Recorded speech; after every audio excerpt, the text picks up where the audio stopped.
हुजूर सल्लल्लाहु अलैहि वसल्लम की सीरत हमें ये सिखाती है कि सियासत, हिकमत और अकीदा ये तीनों एक दूसरे से जुड़े जरूर हैं, मगर एक दूसरे में खलत मलत नहीं किए जाते।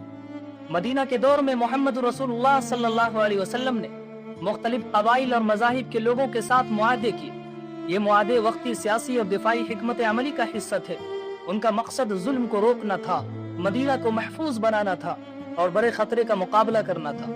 क्या उन मुआहदों का मतलब ये था कि आप सल्लल्लाहु अलैहि वसल्लम ने उनके अकायद की तौसीक कर दी? अरे हरगिज नहीं।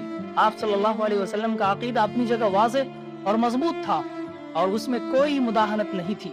ये फर्क समझना आज बहुत जरूरी है। इत्तेहाद अमल और इत्तेहाद अकीदा एक चीज नहीं होते। सियासी या दिफाई ताउन का मतलब नजरियाती यकसानियत नहीं होता है। जब हालात ऐसे हों कि किसी बड़े जुल्म या मुश्तरका खतरे का मुकाबला करना हो तो मुख्तलिफ गिरोह एक महाज पर आ सकते हैं।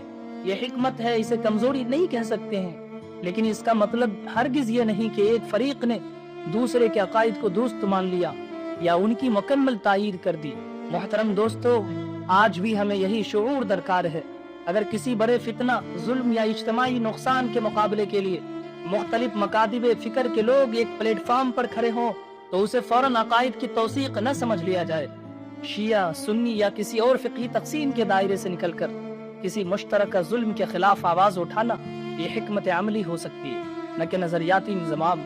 मसला तब पैदा होता है जब हम सियासी ताउन को अकीदे की हिमायत समझ लेते या हिकमत को कमजोरी करार दे देते हैं। सीरत हमें सिखाती है अकीदा मजबूत रखो, मगर हालात को समझ कर कदम उठाओ। न उसूल छोड़ो और न हिकमत छोड़ो।